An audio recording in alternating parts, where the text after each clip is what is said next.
দেখবেন আমরা শ্রী ঠাকুরের যে বিভিন্ন কথা বলে থাকি, কিংবা এই জীবনে আমরা চলার পথে ঠাকুরের যেসব কথাগুলি আমরা চরিত্রগত করার চেষ্টা করি, তারই ভিতরে যে কথাগুলি আমরা প্রায় প্রত্যেকেই বলতে গেলে ঠাকুরকে জীবনে বলতে পারেন সেই রকমভাবে কিছু না কিছু দিক দিয়ে কিংবা কোনো রকমভাবে তাকে জীবনে জানার পর যখন আমরা আস্তে আস্তে এগোতে থাকি, দেখবেন এমন কিছু কিছু জিনিস আছে যেগুলো আমরা প্রায় প্রত্যেকেই জানি। যেমন এই যজন যাজন ইষ্টবৃত্তি, তার সাথে নাম ধ্যান, প্রার্থনা, সৎসঙ্গে যাওয়া ইত্যাদি বিভিন্ন কথা আমরা প্রায় প্রত্যেকেই জানি, এগুলো যে বলা হয়ে থাকে। এবারে যার যেমন আগ্রহ কিংবা যার যেমন বলতে পারেন একটা ইচ্ছা, তার সত্তা অনুযায়ী, তার ইনস্টিংক্ট অনুযায়ী, আরও বিভিন্ন দিক দিয়ে যার যেমনটা, এবারে সে তদনুরূপভাবে সে এই পথে আরও নিজেকে বাড়িয়ে তুলতে চেষ্টা করে।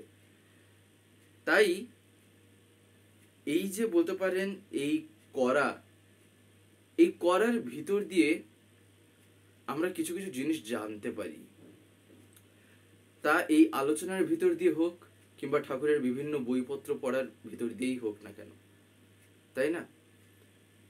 দেখবেন ঠাকুরের যে বিভিন্ন কথা আমরা বলে থাকি, যেগুলিকে যেমন আমরা কিছু কিছু ক্ষেত্রে দেখবেন ঠাকুরের যে বিভিন্ন কথা বলে থাকি কিংবা শুনে থাকি, তা বিভিন্ন রকম হয়ে থাকে। যেমন ঠাকুর দেখবেন কোন একটা বাণী দিলেন, সে বাণীটা আমরা বলে থাকি। ঠাকুর একটা বাণী ছড়া আকারে দিলেন, তখন আমরা বলে থাকি ঠাকুরের এটা ছড়ার বাণী একটা।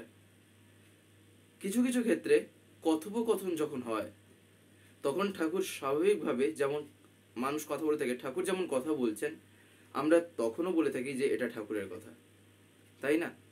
তারই ভিতরে এই যে ছড়ার যে আমরা বলে থাকি ছড়ার বাণী কিংবা যাই বলি না কেন, এই ছড়ার বাণীতেও দেখবেন প্রাথমিকভাবে কিছু কিছু জিনিস আমরা প্রায় প্রত্যেকেই শুনে থাকি।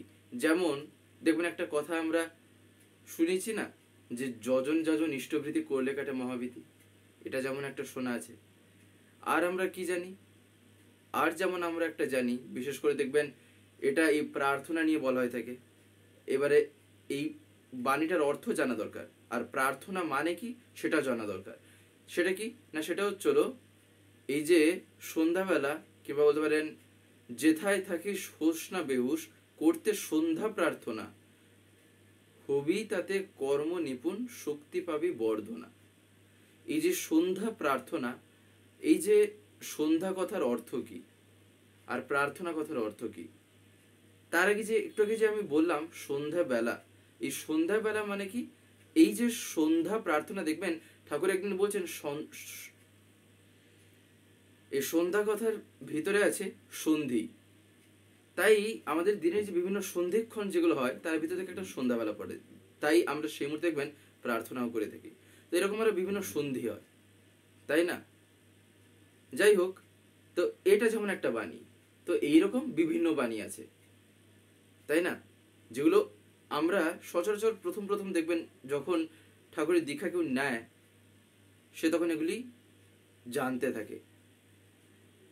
ইষ্টভৃতি করা নিয়ে, ইষ্টভৃতিটা কতটাই যে একটা গুরুত্বপূর্ণ বিষয়, যেটা বাদ দিলেই যদি কি হয় না, দীক্ষাটাই আদৌ বেঁচে থাকবে কিনা সন্দেহ। কেন ঠাকুর কি বলছেন না, দীক্ষা নিলেই জানিস মনে ইষ্টভৃতি করতে হয়, ইষ্টভৃতি বিহীন দীক্ষা কভু কি রে চেতন রয়, তাই না?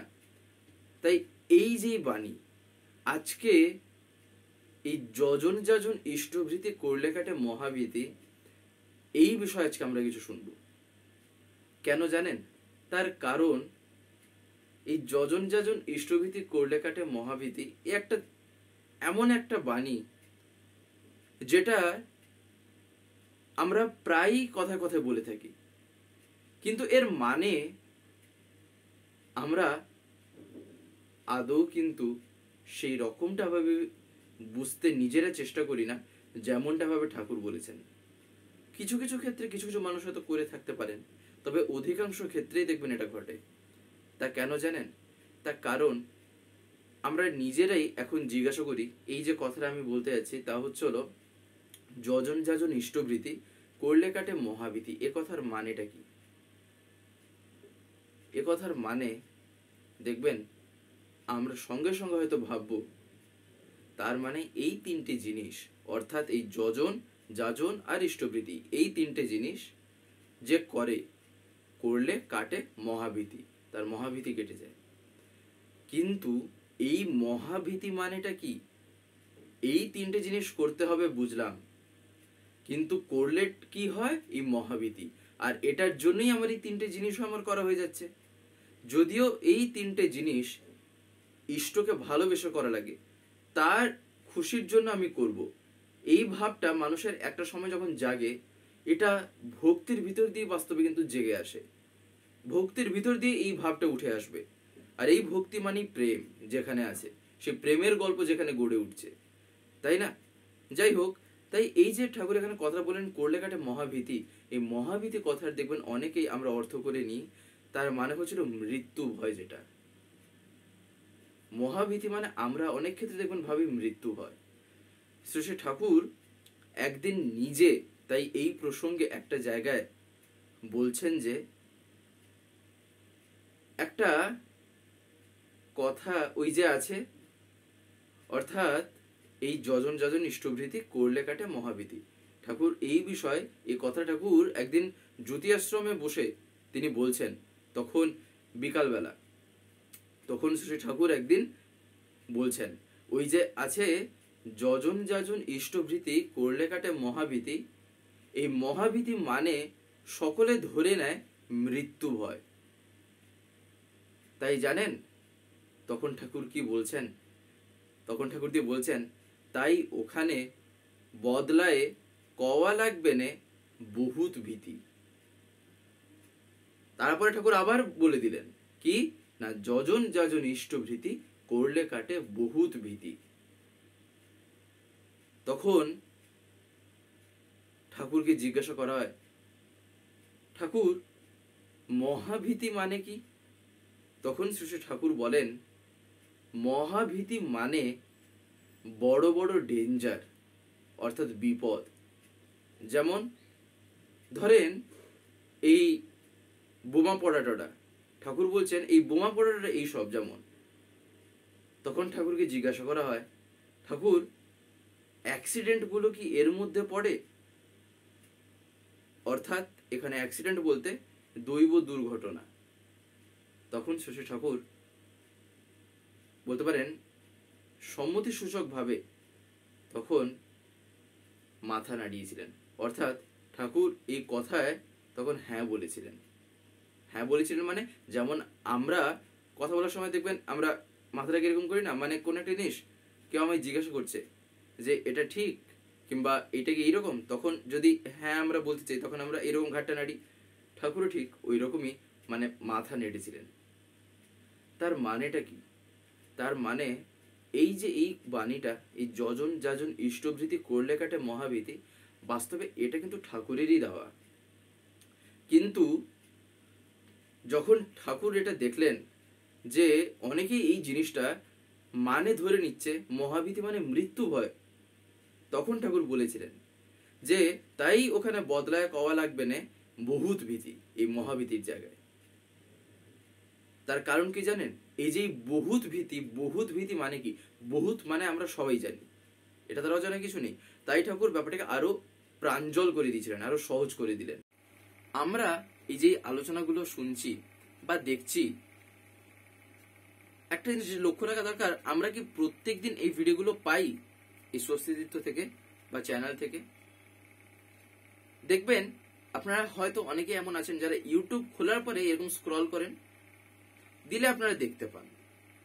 কিন্তু আপনাদের যদি ডেলি তার কথা শুনতে হয়, প্রত্যেকদিন যদি শুনতে হয় পরমপিতার কথা বা বিভিন্ন ঘটনা বা দর্শনের উপর আলোচনা, তাহলে আপনাকে তো চ্যানেলটাকে সাবস্ক্রাইব করে রাখতে হবে, যেটা অনেকে আমি দেখতে পাই হয়তো করতে জানেন না, বিশেষ করে যারা একটু বয়স্ক আছেন বা যারা মানে এতটা এক্সপার্ট নন মোবাইলের ক্ষেত্রে, তাদের কাছে আমি বলছি আপনারা যদি না পারেন তাহলে বাড়িতে যারা ছোটরা আছে তারা এইসবে একদম পুরো মাহির, এক্সপার্ট, হাতের খেলা তাদের কাছে, তাদেরকে বলবেন, তারা করে দেবে। বলবেন সাবস্ক্রাইব করে পাশের যে একটা বেল আইকন আসবে ওটা প্রেস করে অল করে রাখতে। দিলে কি হবে, আমি যে ভিডিওগুলো আপলোড করব, আপলোড করা মাত্রই আপনাদের মোবাইলে নোটিফিকেশন চলে যাবে। নেট যদি অন থাকে তাহলে নোটিফিকেশন চলে যাবে যে ভিডিও আপলোড হয়ে গেছে। তখন আপনারা সেখানেই ডাইরেক্ট প্রেস করে ইউটিউবে ঢুকে দেখতে পারবেন। তখন আপনাদের ইউটিউব খুলে আর খুঁজতে হবে না, তাই না? তাই আপনারা যাতে প্রতিদিন শুনতে পান, তাই আপনারা এটা অতি অবশ্যই করে রাখবেন। তাই ঠাকুর যখন এটা চেঞ্জ করলেন, অর্থাৎ চেঞ্জ করলেন বলতে যখন ওই জায়গাটাকে, ওই মহাবীতির জায়গায় যখন বহুতভীতি বললেন, তখনই তাই ঠাকুরকে সঙ্গে সঙ্গে জিজ্ঞাসা করা হয়েছিল যে ঠাকুর মহাবীতি তাহলে মানেটা কি? তার কারণ ঠাকুর যেহেতু চেঞ্জ করলেন, অর্থাৎ ওটা জায়গাটায় বললেন, তখন ঠাকুর বলে দিয়েছিলেন যে মহাবীতি মানে বাস্তবে বড় বড় যে বিপদ, শুধু মৃত্যু ভয়ই যে সেই জিনিসটা এবারে হতে পারে তার কি কোনো মানে আছে? তা তো মানে নেই, তাই না? তাই মহাবীতি কথার অর্থ যদি আমি এই রকম ভাবে ধরি, তাহলে এই বাণীটাকে এইরকম ভাবে বলায় কোনো অসুবিধা নেই কিংবা বোঝায়। কিন্তু যদি আমি মহাবীতি কথার অর্থ মৃত্যু ভয় ধরি এবং আমিও সেই ভাব নিয়ে বলছি আর 10টা লোকও সেই জিনিসটাই বুঝছে, তার মানে বুঝতে হবে সেখানে একটা ভুল কথা আমি নিজে বুঝলাম আর বাকি 10টা লোকও সেই ভুল জিনিসটাই বুঝলো আমার কাছ থেকে, তাই না? এগুলো যত দিন যায় আস্তে আস্তে তত এসব বলতে পারেন মানুষ জানতে পারবে, যত দিন যাবে। কিন্তু দেখবেন আমরা এখনো এই বাণীটাই বলে থাকি যে যজন যাজন ইষ্টভীতি করলে কাটে মহাবীতি। কেন না, তার কারণ ঠাকুরের এই কথাটা জানার পর আস্তে আস্তে বোঝা গেল যে ঠাকুর কেন ওই মহাবীতি প্রথমে দিয়েছিলেন, তার মুখ থেকে কেন ওই বাণীটা বেরিয়েছিল। আর ঠাকুর মহাবীতির জায়গায় বহুতভীতি বলে বোঝাতে কি চাইলেন। আমরা ভুল বুঝছিলাম বলে না ঠাকুর মৃত্যু ভয়টাকে বহুতভীতি করলেন, অর্থাৎ ওই মহাবীতিটাকে বহুতভীতি। এই কারণেই ঠাকুরের প্রত্যেকটা কথা যখন আমি শুনছি, যখন আমি বুঝছি, ব্যাপারটাকে এমনভাবে বোঝা লাগবে যাতে সেটার গভীরে গিয়ে আমি তার রুট জিনিসটাকে ধরতে পারি। আমি যদি উপর উপর দেখে চলে যাই না, তখন মনে হয় এখানে কিছুই নেই, এটা একটা নর্মাল জিনিস, মহাবীতি মানে ওই মৃত্যু ভয়। আমিও তখন ওই রকম ভাবে চলে গেলাম, তার মানে সেই ভুলটা বোঝালো, তাই না? আমি ভাবছি এটা কিছু নেই, এটা সাধারণ একটা জিনিস, এখানে কি থাকতে পারে, কিছুই থাকবে না। তাই শ্রী ঠাকুর মাঝে মাঝে বলতেন না, আমার মা একটা কথা বলে, এই কথাটা আমরা এমনিতেও দেখবেন বলে থাকি যে যেখানে দেখিবে ছাই উড়াইয়া দেখো তাই, মিলিলে মিলিতে পারে অমূল্য রতন। অর্থাৎ আমি যে জিনিসটাকে দেখছি যে এখানে কিছু নেই, যে জিনিসটাকে আমি ভাবছি এটা অত্যন্ত একটা সোজা বিষয়, দেখবেন কিছু কিছু ক্ষেত্রে সোজা বিষয়টার মধ্যে কিন্তু আসল ওই রতনটা এমনভাবেই লুকিয়ে থাকে যে জিনিসটা মানুষ দেখতে পায় না, ওই ছাইয়ের মতন। উপর থেকে দেখলে মনে হবে কিছুই না, ভিতরে যখন আমি ঘেঁটে ঘুঁটে দেখলাম তখন অর্থটা আলাদাই হয়ে যায়, তখন অর্থটাই পাল্টে যায়। দেখবেন ঠিক এই কারণেই পরম পূজ্যপাদ শ্রী আচার্যদেব, পরম পূজ্যপাদ শ্রী অবিন্দা কেন এত জোর দিচ্ছেন ঠাকুরের কথাগুলিকে যুক্তির ভিতর দিয়ে বোঝার জন্য। এই কারণেই তিনি বলছেন যাতে আমি আমার ঠাকুরকে এমনভাবেই প্রকাশ করতে পারি যাতে তার লোকের কাছে কোনো অলৌকিক আকারে যাতে না দাঁড়ায়, সেটা যাতে একটা যুক্তিসঙ্গত হয়, একটা যুক্তির ভিতর দিয়ে আমার ঠাকুর যেন প্রকাশ পান। তার কারণ আমার ঠাকুর বাস্তবে ছিলেন তাই। আমি যদি তাকে বানাই অলৌকিকতার বলতে পারেন কোনো একটা প্রকাশ, তাহলে সেক্ষেত্রে তিনিই বা কি করবেন, তাই না? তিনি তার দয়া, তার কৃপা, তার বলতে পারেন করুণা, যাই আমি বলি না কেন, এই প্রত্যেকটা কথার মধ্যেও না এক একটা অর্থ আছে। কৃপা মানে করে পাওয়া, দয়া মানে রক্ষা, তাই না? তাই এই যে জিনিসগুলি এগুলি বোঝা দরকার, নাহলে কি হবে জানেন, নাহলে ওই আমার মধ্যেও ওই বাকি 10টা লোকের মতনই একটা ভাব চলে আসবে। তখন ওই মন্দিরে সবাই ঘন্টা বাজাচ্ছে গিয়ে আমিও ঘন্টা বাজিয়ে দিয়ে চলে গেলাম, এইরকম একটা ব্যাপার হয়ে যাবে আমার সাথে। আর তাহলে বাকিদের মধ্যে সেই পার্থক্যটা থাকলো না, সেই জিনিসটা থাকলো না যেটার জন্য আমার জীবনে আমার ঠাকুর আর তাদের জীবনে কেন ঠাকুরের প্রয়োজন। তাই এই জিনিসটা তো ধরাতে হবে, এই জিনিসটা তো বোঝাতে হবে। আর এটা একমাত্র সম্ভব যখন নিজের মধ্যে ঠাকুরত্ব জাগবে, নিজের মধ্যে যখন আমি তার কথাকে যখন চরিত্রগত করার চেষ্টা করব, তাই না? তো যাই হোক, আজকের এই ভিডিওটা এবার আমি এখানে শেষ করবো। শেষ করার আগে আপনাদের কাছে একটি কথাই বলবো, যদি আজকের এই ভিডিওটা আপনাদের ভালো লেগে থাকে তাহলে একটি লাইক করে দেবেন, সবার ভিতর শেয়ার করে দেবেন, কেমন লাগলো নিচে একটি কমেন্টে লিখে জানাবেন। আর যদি চ্যানেলটিকে এখনো সাবস্ক্রাইব করে না থাকেন তাহলে অতি অবশ্যই চ্যানেলটিকে সাবস্ক্রাইব করে পাশের বেল আইকন প্রেস করে অল করে রাখতে একেবারেই ভুলবেন না। আর ওইরকম বিভিন্ন নতুন এবং ইন্টারেস্টিং ভিডিও সবার আগে পাওয়ার জন্য। জয় গুরু, বন্দে পুরুষোত্তম।